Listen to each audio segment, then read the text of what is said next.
On September 5th, 2024, Fred Lambert announced that he sold all of his Tesla stock. Elon Musk responds to this post on X and says it couldn't have happened to a nicer guy, and that's kind of true. Fred Lambert has really been positive on Tesla for many years, and that was just bad timing. And I think that is testament to just stick with your strategy. If you buy and hold for the long term, buy and hold Tesla for the long term. And who cares about quarter-to-quarter earnings? Now, it is true that Tesla sometimes has bad earnings. Sometimes things are not great. But yesterday was not the case. Tesla stock went up over 21%. Check this out. Tesla's market cap went up $165 billion since yesterday. That's more than the combined market caps of Ford, GM, Stellantis, Rivian, and Lucid combined. Tesla stock is up another 2.3% today, and as I explained in the last video, you're probably going to see Tesla stock run even more. Now, yes, I do have my concerns about the broader markets. I think we're entering a very difficult period next week with Apple Intelligence that launches. I don't think that's going to be a super big success. I don't think it's going to drive an upgrade cycle. I think Apple's vulnerable there. I think, generally speaking, expectations are too high for big tech. And at the same time, this is when you're going to start pricing in that election risk.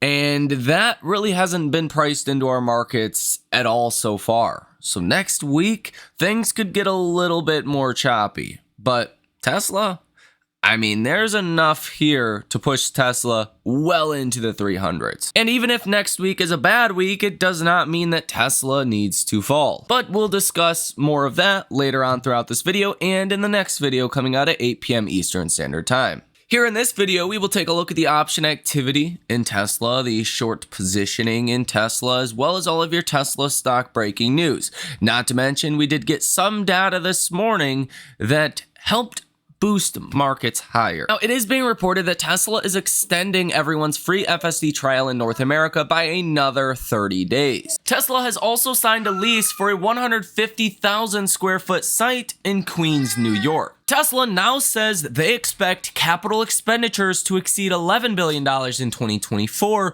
according to their 10Q filing today. This is up from their previous guidance of $10 billion in their 10Q that was filed in July. This is likely due to more investments into AI capabilities, potentially training compute. Tesla is now offering window tinting products through XPL, a leading automotive window tinting service. Waymo has announced that as of the end of July 2024, their entire robotaxi fleet has driven 25 million rider-only miles without a human driver. Volkswagen announced that they have relaunched the Scout brand, but it's an electric brand this time. And they unveiled two vehicles for the United States. The SUV starts at $60,000 and the truck starts under $60,000 as well. And honestly, these are like the only two Volkswagen vehicles I would personally buy. I'm just not a huge fan of Volkswagen. Waymo announced Friday it had received $5.6 billion in an oversubscribed investment fund. Tesla plans to build its largest sales, delivery, and service center in the world, a massive 163,000 square foot facility. There will be 500 parking spots in total on the site, including 20 EV charging spots, with construction that starts in 2025. Elon Musk writes on X that SpaceX and Tesla continue to execute extremely well, despite being large companies, which is pretty rare. Large companies don't tend to be the best executors because there's so many different moving parts. Jim Cramer says to buy Tesla on any dip, and you know what that usually means. Deutsche Bank reiterates Tesla's buy rating with a $295 price target. Piper Sandler adjusts their price target on Tesla to $315 per share from $310 per share, and they maintain their overweight rating. Phillips Securities upgrades Tesla to reduce from sell, adjust their price target to $230 per share from $135 per share. So they just got a lot more bullish on Tesla. Stifel adjust their price target on Tesla to $287 from $265, and they maintain their buy rating. Redburn Atlantic adjusts price target on Tesla to $160 from $140, but they do maintain their sell rating. Option activity today is a little less bullish compared to yesterday. Yesterday, you had 831 different trades, totaling $1.1 billion with a positive order value of 89%.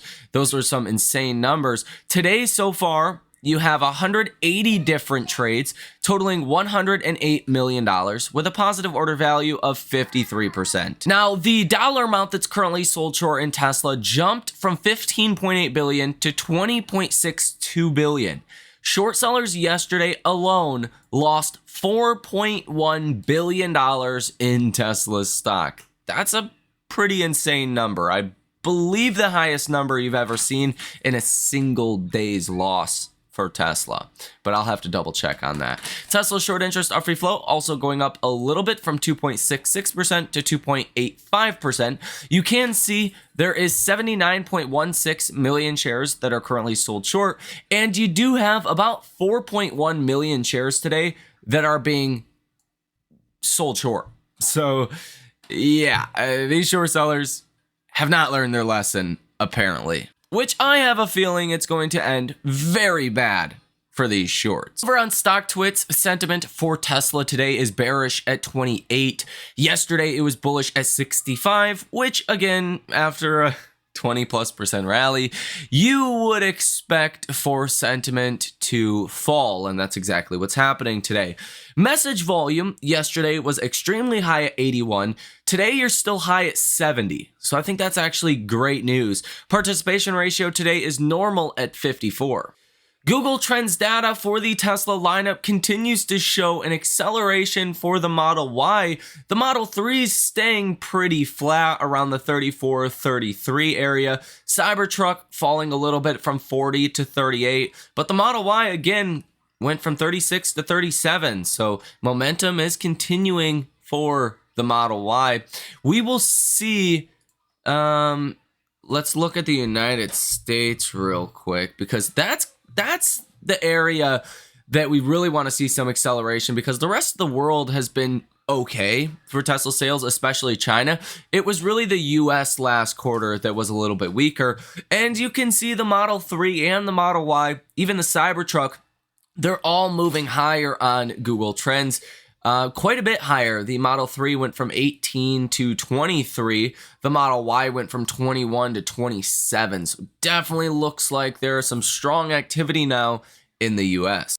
Now, we did have some bad news, also good news with durable goods orders. Durable goods orders came in at negative 0.8% month over month. The expectation was negative 1%, but you were actually revised a lot lower from last month. So last month we thought durable goods was a lot better than it actually was. Last month you were revised from 0% to negative 0.8%. And you came in at negative 0.8%. So it looks like you beat the estimates, right? But on a month over month basis, you came in bad, because the estimate was negative 1% from a 0% number. And now you got negative 0.8% from a negative 0.8% number. So that is 2 months back to back of declining durable goods orders. The area in which the markets got a little bit more optimistic on was durable goods orders excluding transportation month over month. That was expected at negative 0.1%. It came in at positive 0.4%. So that's the number here that got Wall Street a little bit excited today. We also had Michigan inflation expectations, consumer sentiment, final numbers for October that came out. And one area here for your 1 year ahead inflation expectations, they were expected at 2.9%. They stayed at 2.7%. So that was actually good news today as well. Consumer sentiment came in better than expected on the headline number at 70.5. The estimate was 69. So that was better than expected. Consumer expectations, 74.1. Expected at 72.9, so that also beat. And current conditions came in at 64.9. The estimate was 62.7. So beat across the board on Michigan consumer sentiment. Durable goods orders, a little bit more of a mixed bag. Bad news today, Apple was downgraded because there's a fear about the iPhone 16. And this is from KeyBank that suggests maybe Apple Intelligence is not going to have this large upgrade cycle. And a lot of people that they are polling right now say that they're going to opt for the standard edition iPhone model instead of the 16 and the 16 Pro. So that doesn't look great for Apple. So pretty interesting, Mattel and Hasbro lowered their guidance for the holiday quarter. I don't think that's a great sign for the economy. Call me crazy, but I don't think a guide down for the holiday season is good news. These stocks, though, were trading at especially Mattel was trading at a much lower level. That's why Hasbro fell and Mattel actually rallied because of where expectations were. But bottom line, if people are cutting back on toys for Christmas, you're probably not seeing the greatest economy. Here on the day today, the VIX is down 0.5%. The Russell 2000 up 0.13%. NASDAQ is the big winner today, really from big tech, up 1.16%. S&P is up 0.5%. And the Dow is down almost 0.33%. So definitely a bit of a mixed bag here. 10-year Treasury yields are up 1 basis point following that durable goods orders excluding transportation number that did come in pretty good. Gold is marginally up on the day today. Silver is up 0.71%, something we have been watching recently because gold and silver rallying the way that it is usually not a good sign also. Now, Tesla stock at the time of recording this video is up about 2.5%. You're getting close to that 270 level. That is where you could see some resistance. It does look like Tesla kind of slowed down once you hit that high today of $269.44. If you break above that 270 level, then you really don't have any resistance at least until 300. So if you get above 270, that sets you up for a run to 300. And honestly, that's justified at this point. If you start to get more of a short squeeze and a gamma squeeze, which I do believe could happen here in the coming days, then you could even propel higher than that. But keep in mind, I am worried about next week. I wouldn't say I'm worried about next week. I do think there is a good chance that markets actually have a bad week for next week because of big tech, where their expectations are for earnings, and some of that election risk starting to get priced into markets. I just don't think the upside looks attractive here on the broader markets, comparatively speaking. So that could affect Tesla. We really don't know. Now, I also think on a technical basis, if you look at the S&P today, you were up a lot more, and then the sellers came in and drove it all the way back down. Typically, when you get a big wick like that to the upside, where you know, buyers took control and then sellers took over, pushed the markets down into the close, that tends to be a sign of a reversal. And we were already in about a week-long downtrend before today. And if you can't bounce back with strength, that could become an issue. We will talk about that more in the next video. Tesla's RSI sitting at 67.2, so definitely more room to run there. You're not even technically overbought yet, which is crazy. We've rallied almost 25% in 2 days, and you're not even overbought yet. Just wild. With that said, let me know what you think about this information down below in the comment section. Hit the like button as well as subscribe to the channel if you have not done so already. Most importantly, have a great weekend, have a safe weekend, and I will see you in the next one.